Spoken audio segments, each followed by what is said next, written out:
श्री गुरुदेव को रामकृष्ण परमहंस के बारे में अत्यंत आदर था।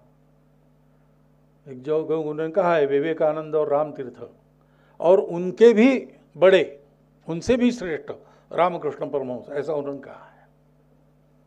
उन्होंने इन सब रास्तों की, इस्लाम और ईसाईयत की भी उपासना करके उसकी अंतिम परिणति तक वो गए, और उन्होंने कहा कि ये रास्ते हैं, जितने मत होंगे उतने रास्ते होंगे, जो तो मत तो पथ, वही केवल अलग है, बाकी कुछ अलग नहीं है, वहीं पहुंचते हैं सब रास्तों से। ये प्रत्यक्ष बताने वाला भारतवर्ष है। ये प्रत्यक्ष बताने वाले पूर्व में भी थे। जब हमने वो प्रसिद्ध श्लोक कहा, यम ब्रह्मा वरुणेन्द्र रुद्रमरुतस्तुन्वन्ति दिव्यै स्तवैर वेद सांग पद क्रमोपनिषदं गायन्ति सामगा या ध्यानावस्थित तद्गतेन मनसा पश्यन्ति यम योगिनो सुरासुरगणा देवाय तस्मै नमः यस्यांतं न विदुः सुरासुरगणा देवाय तस्मै नमः। पुराना श्लोक है। तो ये रूप अलग अलग देखना, ये हमारी रुचि, हमारी दृष्टि, इसका प्रताप है। वस्तु तो एक ही है। और जैसा आपने कहा कि मूर्ति को नमस्ते करते समय, नमस्कार करते समय, मूर्ति के आगे जो भगवान है उसका स्मरण करो। जैसे कोई किसी चीज को अंगुली निर्देश करके हमको बताता है, तो पहले तो हम उस अंगुली को ही देखते हैं, क्योंकि वो बता रहा है। तो कहाँ बता रहा है? अंगुली देखते हैं। लेकिन अंगुली को ही देखते रहे तो वस्तु नहीं दिखेगी। अंगुली जिधर निर्देश कर रही उधर देखना है। ऐसे सर्वत्र पवित्रता देखने वाले हम लोगों ने मूर्तियों में, रंगों में, आकार में, कई बातों में इस पवित्रता को मानकर उसमें से उसको देखना सीखा। ये होता ही है, कॉन्शियसली नहीं सीखना पड़ता। मनुष्य अपने प्रवृत्ति के अनुसार ही सीखता है। लेकिन ये सारे रास्ते, उसके ऊपर जो है religion at the top of religions, गुरुदेव उसको कह रहे हैं। जिस समय गुरुदेव ने अपनी सारी बातें कही, उस समय उन्होंने ये भी कहा था कि पाश्चात्य विद्वानों को ये मैं बताऊंगा कि हमारे पास भी तत्वज्ञान का धन है और प्रतीति के साथ है, और उनकी भाषा में उनके ही तर्क देकर मैं उनको और इसकी सत्यता समझाऊंगा। तो इसलिए उनकी भाषा में उन्होंने बोला। उनको हमारा शब्द मालूम नहीं था, इसलिए उनको शायद रिलीजन ही कहना पड़ा हो। लेकिन इसके लिए हमारे यहाँ शब्द है, जो religion at the top of religion है वो धर्म है। अब दुर्भाग्य है कि हम अपनी भाषा भूल गए, इसलिए हम धर्म को रिलीजन समझते हैं। तरह तरह के ये संप्रदाय, वो धर्म नहीं, धर्म इनका लक्ष्य है। वो हमको धर्म मार्ग से ले जाने वाले, सम्यक प्रदान करने वाले ऐसे रास्ते हैं। और वो सम्यक रहे, सम्यक रूप से प्रदान करे, भटकाए नहीं, बिगड़ाए नहीं। इसलिए ये चौखट है, वो धर्म की चौखट है। धर्म उनका अनुशासन है। अर्थ, काम और मोक्ष तीनों को धर्म का अनुशासन पालन करना पड़ता है, तब वो अपने परिणामों में हमको कल्याण की ओर ले जाते हैं। अर्थ बिगाड़ता है, लेकिन अर्थ अनिवार्य है, कि बिना अर्थ के कुछ संपन्न नहीं होता। धर्मस्य मूलम अर्थम, भूखे भजन न होए गोपाला। लेकिन अर्थ प्राप्त होने के बाद गोपाल की ओर जाए, इसलिए धर्म का अनुशासन चाहिए। धर्म अविरुद्धो भूतेषु कामोस्मि भरतर्षभा। धर्म के अविरुद्ध काम पुरुषार्थ का पूरा सैंक्शन है अपने यहां, लेकिन वो धर्म के अविरुद्ध होना चाहिए। ऐसे मोक्ष को भी नियम है, वो नियम पालन करके ही चलना पड़ता है। ब्रह्मवेत्ता महापुरुष भी जब समाज में आते तो उन्होंने नियम बनाए हैं सन्यासियों के लिए। एक गांव में 3 दिन से ज्यादा नहीं रहना, कहाँ खाना, कैसे रहना, क्या करना, उनको उधर जाएंगे जंगलों में या हिमालय में जाके साधना करेंगे तो उनको कोई पूछने वाला नहीं है, वहां वो सब धर्मों से ऊपर है। लेकिन जब समाज में रहेंगे तो उनको समूह का अनुशासन है, क्योंकि ये सारी जो मनुष्य निर्मित बातें हैं, रास्ते, प्रतीक, पूजा, मूर्तियां, अर्थवाद, सबकी बात, सब ये बातें, ये मनुष्य निर्मित है, तो उसको एक मर्यादा है। इस मर्यादा का पालन करके चलो और अमर्याद तक पहुंचो। इसलिए वन रिलीजन कहते समय गुरुदेव क्या कह रहे हैं हमको समझना पड़ेगा। कोई ये रिलीजन नहीं था, तब से जो चला है, जिसके नियम के आधार पर सारा चलता है, जो अभ्युदय और निश्रेयस की सिद्धि करता है, जो इन सब अलग अलग चीजों को जोड़कर चलाता है, मन बुद्धि शरीर को साथ चलाता है, धर्म, अर्थ, काम और मोक्ष को एक साथ उस पर आगे बढ़ाता है मनुष्य को, और सृष्टि, समष्टि और व्यष्टि यानी व्यक्ति, समुदाय और सृष्टि, इनको एक साथ ठीक रखता है। वो चौथा हमारे पास है। जब सृष्टि का संदर्भ आता है तब हम उसको धर्म कहते हैं, जब शरीर मन बुद्धि का संबंध आता है तब हम उसको आत्मा कहते हैं, और जब अर्थ काम वगैरह का संबंध आता है तब हम उसको धर्म कहते हैं। ये जोड़ने वाला जो तत्व है वो religion at the top of religion है, ऐसा मैं मानता हूं, जो मैंने चिंतन किया और अनुभव किया है उसके आधार पर।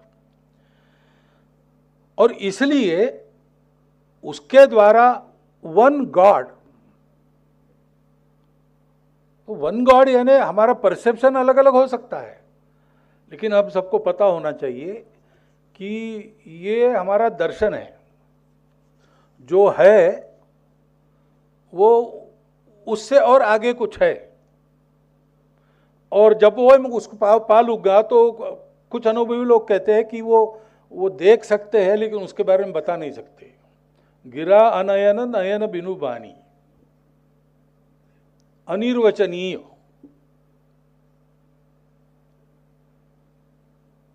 तो उसके आधार पर इस सारी दुनिया को हमको लाना है, उसके लिए चलना है। कैसे चलना, तो गुरुदेव ने उसके बारे में कहा है, अनुभूति चाहिए और फिलॉसफी चाहिए। We have said that religion, to deserve its high function, must be criticized and systematized religion. Herein comes in the aid which philosophy can give to it. Religion has to steer itself clear of the Scylla and Charybdis that surround it on both sides. ये सिल्ला और चैरिब्डिस क्या है, तो एक दंतकथा ऐसी है कि समुद्र में जाते समय भूमध्य सागर में से और एक राक्षसी सिल्ला है, वो चबा जाती है जहाज़ों को, दूसरी राक्षसी दूसरे तरफ है, वो पानी में खींच लेती है। सिल्ला से बचेंगे तो चैरिब्डिस पकड़ेगी, चैरिब्डिस से बचना चाहेंगे सिल्ला खा जाएगी। तो वो राक्षसी है कि नहीं पता नहीं। ऐसा भी कहते हैं कि एक तरफ ऊंची ऊंची बड़ी धार वाली चट्टानें हैं, उस पर जहाज़ों के टुकड़े होते, दूसरी तरफ झुक जाए तो उधर एक बड़ा भंवर है सागर में, ऐसा एक स्थान है वहाँ पे, उसको लेके कहा है। परंतु इन दोनों खतरों से बचकर विचार होना चाहिए। Religion has to steer itself clear of the Scylla and Charybdis that surround it on both sides, for on the one hand there is danger of superstition which is unworthy view of God. On the other, there is skepticism, which is denial of God. True religion has to steer itself clear of both these dangers, and it is only the helm of philosophy which can steer it straight to a safe and happy haven. ऐसा ले जाना पड़ेगा, ऐसा ले जाना तो भगवान ने कहा है, न बुद्धिवेदम जनयेत अज्ञानाम कर्म संगिनाम। तो लोगों में ये सारी बातें दिखती है, उससे उनको बाहर तो लाना है, लेकिन बाहर लाते समय वो अश्रद्धा न बने, और अश्रद्धा न बने इसलिए उन्हीं अंधश्रद्धाओं में फंसे रहे। इन दोनों को टाल के उनको बाहर लाना है तो फिर चिंतन करना पड़ता है, फिलॉसफी चाहिए।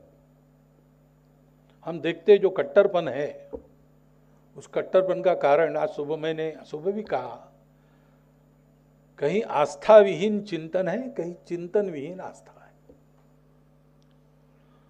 सामान्यतः अपने भारतीय पंथ संप्रदायों में जो मूल कल्पना है वो इन दोनों को टालकर आस्था सहित चिंतन, चिंतन सहित आस्था, ऐसे चलने की है। हम आत्मविस्मृत हो गए, हमने उसको विकृत कर दिया, वो बात अलग है। लेकिन मूल ये बात नहीं है, क्योंकि सब साक्षात्कारी महापुरुष थे और आज भी है। हमारा भाग्य है आज के समय में दुनिया के बाकी लोगों में वो चिंतन तो है, उनके मूल में भी साक्षात्कारी महापुरुष थे, लेकिन आज उनके पास अनुभूति वाला कोई नहीं है। हमारा सौभाग्य है आज हमको अनुभूति जिनके पास है ऐसे लोग मिलते हैं, और वो अनुभूति हमको कराने में भी वो समर्थ है। जो बात कही हुई आजी के द्वारा कि इनको सबको एक साइंटिफिक एविडेंस के नाते इनका परीक्षण करके उसका डॉक्यूमेंटेशन करना चाहिए वगैरह, वो है हमारे पास और ये हो सकता है। उसके आचार्य है, उनको अनुभूति है, वो बताते हैं, हम देखते हैं। और इसलिए हमको इस प्रकार सामान्य लोगों में भी धीरे धीरे श्रद्धा के साथ विचार जुड़ जाए।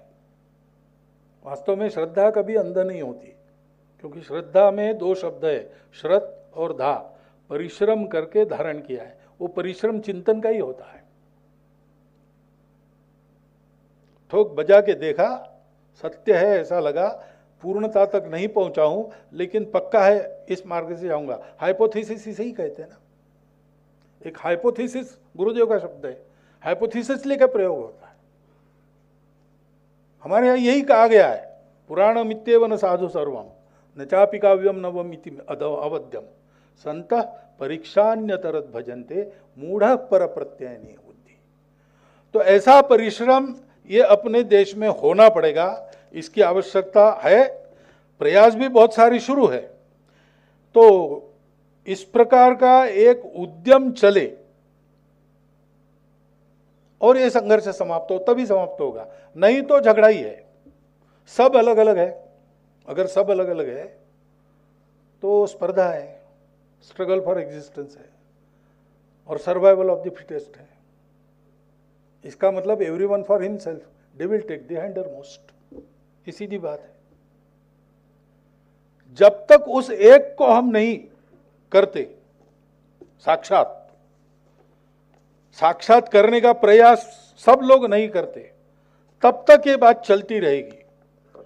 और इसलिए गुरुदेव ने कहा है, the problem of finding the universal in the midst of particulars, the unchanging in the midst of change has attracted the attention of every man of vision, whether he be philosopher or prince.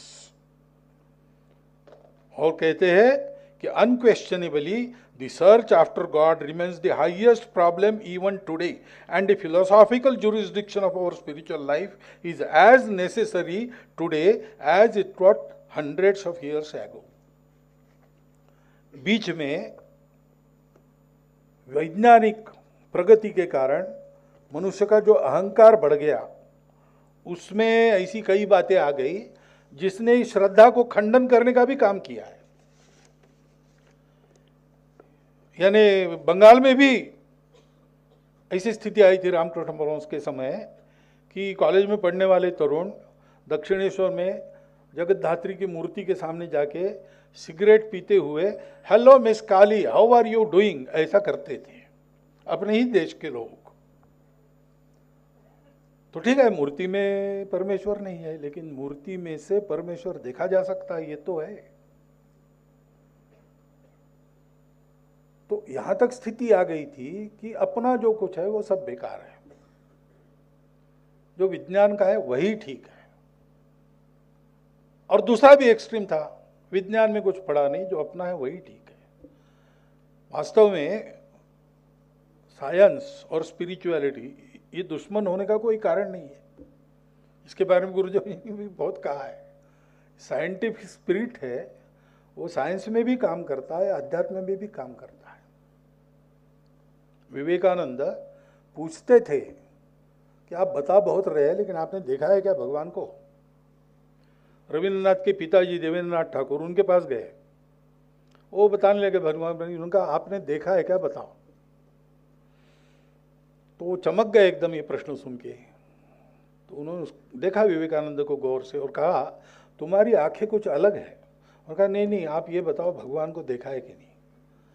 तो तुम बड़े मनस्वी, तो वो आप सीधा क्यों नहीं बताते, देखा है कि नहीं देखा है?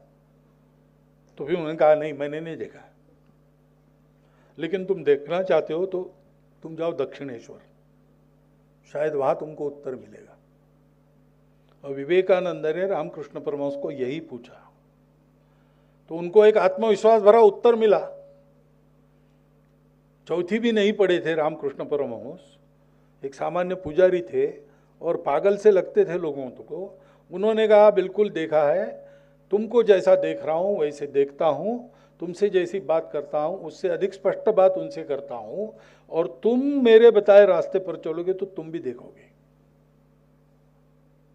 और मृत्युशैया पर रामकृष्ण परमहंस थे, तब तक परीक्षा लेकर विवेकानंद ने उनको स्वीकार किया है। तो ये जो हमारी परंपरा है उससे कोई अंधश्रद्धा नहीं उत्पन्न होती, लेकिन हमने उसको छोड़ दिया।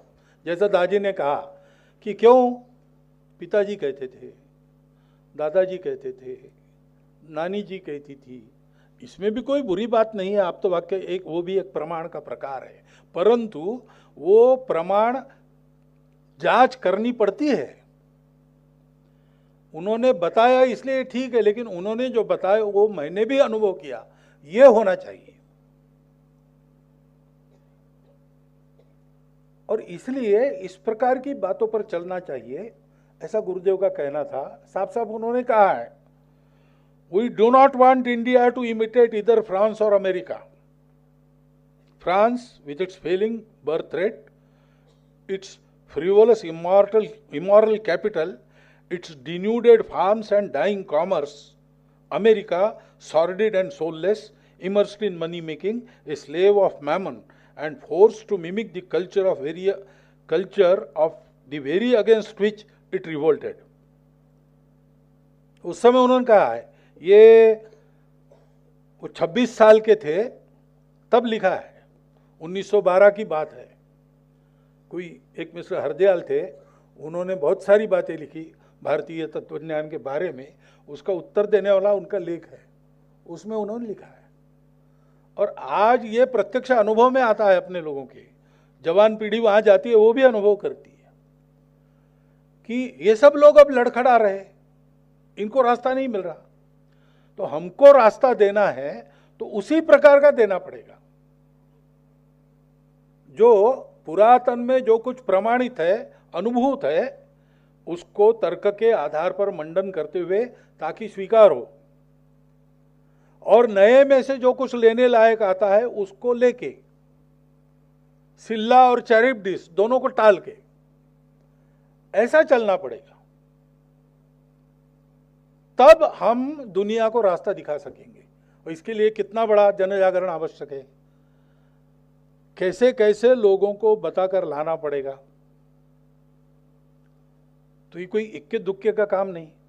महापुरुष आते हैं जाते हैं, लेकिन उनका बताया हुआ रास्ता अपने अनुभूति में लाकर उसको जीवित रखना, आगे चलाना, इसके लिए ये चिंतन अपना भी चाहिए। उस चिंतन की अनुभूति प्राप्त हो ऐसा प्रयास अपना भी चाहिए। स्वल्पमल्पस्य धर्मस्य, ये हम सबके आचरण में चाहिए।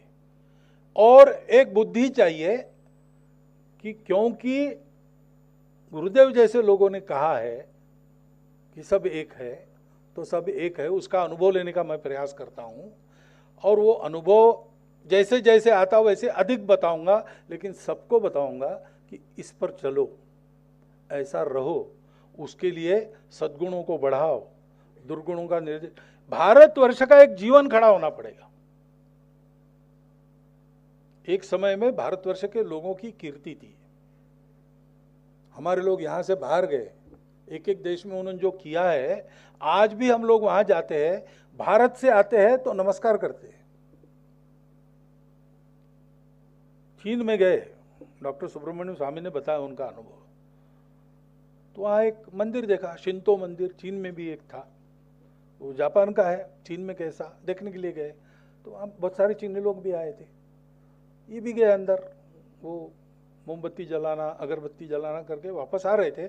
एक चीनी महिला आई, उन्होंने उनको देखा, हिंदू, हिंदू हिंदुस्तान से, उन्होंने कहा यस, उसने चरण स्पर्श किया। क्यों? क्योंकि जो हिंदू वहां गए थे पहले कभी, उनके बारे में जो धारणा थी, उसका परिणाम आज भी है। आज हमारे लोग वहां जाते हैं अथवा वे लोग यहां आते हैं, तब उनको क्या अनुभूति होती है। और मैं तो ठीक था भाई, ये बाकी लोगों ने किया, ऐसा हम टाल नहीं सकते, क्योंकि पूरा समाज हम एक है।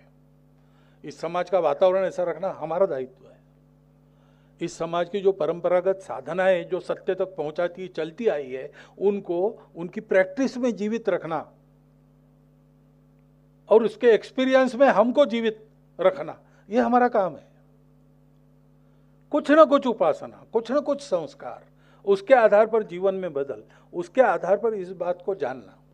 पूर्ण अनुभूति तो एक अवस्था प्राप्त होने के बाद होती है, लेकिन हम जा रहे हैं वो रास्ता ठीक है, इसका प्रत्यय देने वाली बातें हमको नित्य प्रतीत होती है, सामान्य लोगों को भी होती है। थोड़ा शुरू किया तो थोड़ा थोड़ा मिलता है। फायदा क्या होता है इसकी बात नहीं कर रहा हूं मैं, जो अपने में परिवर्तन आता है उसके चलते अपने करने में, अपने बोलने में, अपने चलने में जो एक उन्नति दिखती है, उसके परिणाम दिखते हैं, वो प्रतीति सबको आती है। सबको उस मार्ग पर बढ़ना पड़ेगा। और गुरुदेव का ये सपना, क्योंकि गुरुदेव का केवल सपना नहीं है, ये हमारे पूर्वजों का सनातन काल से सपना है, और वो सपना अपने देश का अहंकार सारी दुनिया में और बताने के लिए नहीं है। तो एक सत्य हमारे पास है जो सबके जीवन में सुख, शांति, स्थैर्य प्रदान कर सकता है, और सब में हम हैं और हम सब में हैं, हम में सब है, ये प्रतीति हमारी है। अगर ये है तो ये हमारी स्वाभाविक बात बनती है कि हम सबको अच्छा बनावे। हमने ये किया है। जब यातायात के साधन नहीं थे तब मेक्सिको से साइबेरिया तक और इंडोनेशिया से वहां अलास्का तक हमारे पूर्वज पहुंचे, और जहां गए वहां किसी को लूटा नहीं, किसी का राज्य बर्बाद नहीं किया, सबको सभ्यता दी, सबको शास्त्र दिए, गणित दिया, विज्ञान दिया, आयुर्वेद दिया। इसलिए तो हमारी प्रतिष्ठा है। वो सब हम करेंगे तो दुनिया में भारत का नाम होगा। दुनिया में भारत का नाम किस लिए होगा? मिलिटरीली स्ट्रांग हमारे पहले भी बहुत हो गए, इकोनॉमिकली स्ट्रांग हमारे पहले भी बहुत हो गए, इसमें कोई बड़ी बात नहीं है। लेकिन दुनिया में किसी ने अब तक किया नहीं, हम करते रहे हैं, ऐसा यही काम है। संपूर्ण दुनिया में जाना, संपूर्ण दुनिया की मानवता को अधिक समृद्ध बनाना, सृष्टि को अधिक समृद्ध बनाना, व्यक्तियों को शील संपन्न बनाना, एक दृष्टि देना कि सबको साथ रहकर आगे बढ़ना है। ये दृष्टि देने के लिए हमारा जन्म है, हमारा भाग्य तब फलता है जब इसमें हम कार्यरत हो जाते हैं। वो काम हमें करना पड़ेगा, और गुरुदेव के इस आशा को हम सब ने अपने अपने परिश्रम से और पूरा करना पड़ेगा। जो बात जिरली जी ने कही और शायद आज ही छोड़ दी, वो मैं पूरी कह देता हूँ गुरुदेव के ही शब्दों में। If India must rise, she will rise in a most peculiar way, not hitherto known to all history. She will combine the virtues of the West and the East and will rise superior to both. If the West and the East are to meet, they will meet in India and not in Europe. What a glorious prospect lies before India. I see India flinging away superstition, sloth, and intellectual inertia. I see her taking up the scientific spirit and the energy of Europe. I see her assimilating the excellences of both the East and the West and rising in the scale of modern nations, preserving all the while the integrity and pristine purity of her spiritual self. Bharat के नवोत्थान के उद्यम को प्रारंभ जब हुआ, उद्यम के प्रारंभ काल से जो जो दृष्टा मनीषी हमको मिले हैं, उन सब ने अलग अलग शब्दों में इसी बात को कहा है। ये हमारे लिए एक मार्ग संकेत है, उसको प्रमाण मानकर हम अपना पुरुषार्थ करें, इतनी एक विनंती आपके सामने रखता हूं। और मैं तो अधिकारी नहीं हूं ऐसी बातों को बोलने का, तो क्योंकि अनुभूति संपन्न व्यक्ति यहाँ बैठे हैं, आप में से बहुत लोग साधक हैं, उनका अधिकार मैं इसमें ज़्यादा मानता हूँ। परंतु देश में घूमता हूँ और परिस्थिति ध्यान में आती है, और कुछ कुछ मैं भी पढ़ता हूँ, अपने पूर्वसूरियों ने जो कहा है उसके आधार पर जो मन में आता है आपके सामने रख दिया है। क्योंकि ये अपनी एकेडमी है, वो उस चिंतन के लिए स्थापित हो गई है, कंपैरेटिव स्टडी, जिसमें से ये निकले कि रास्ते अलग अलग है, जाना एक ही जगह है, जिसमें से ये निकले कि सब में हम है और सब हम में है, जिसमें से ये निकले कि उसका रियलाइजेशन ये परम ध्येय है अपना, भोग उपभोग ये नहीं है। ये सारी बातें फिर एक बार चिंतन मंथन से और पावन होकर फिर से निकले और सारी दुनिया में फैले, इसी के लिए एकेडमी बनी है। और उसके 100 साल पूरे हो रहे हैं, तो एक तरह से ये टेक ऑफ पीरियड है उसके लिए, ऐसा मैं मानता हूँ। और अब भारत में तो कर ही रहे हैं, अब थोड़ा बाहर जाकर भी इसको करना चाहिए। तो आगे आने वाले वर्ष भर के कार्यक्रमों में से इन प्रयासों की नींव रखी जाएगी, ऐसी आशा भी करता हूँ। और मुझे अनधिकार व्यक्ति का आपने शांति से इतना सुन लिया और मुझे जैसे को यहाँ बुलाए इस कार्यक्रम के लिए, इसलिए एकेडमी का और आप सबका धन्यवाद करता हुआ मेरे 4 शब्द समाप्त।